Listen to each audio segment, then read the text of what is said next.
Europe 1. Dans cette Europe 1 13h, on va revenir aussi sur ces faits divers glaçants.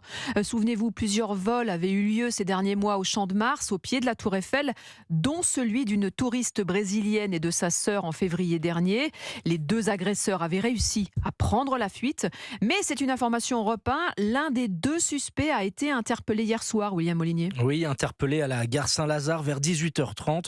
Selon les informations d'Europe 1, il s'agit d'un homme âgé de 26 ans. Il est de nationalité marocaine, présenté comme sans domicile fixe. Il a pu être identifié par les enquêteurs du 3e DPJ grâce à la surveillance téléphonique.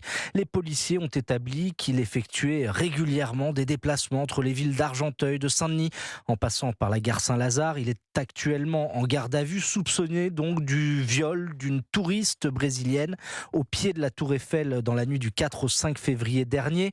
La sœur de la victime avait elle aussi été agressée sexuellement. L'insécurité au Champ de Mars est une préoccupation de la préfecture de police. En octobre dernier, une policière anglaise de 23 ans qui était en vacances en France avait été violée derrière un buisson. Son agresseur, un homme de 35 ans, avait été interpellé 1 heure après les faits par la BAC. Il avait été mis en examen et placé en détention provisoire.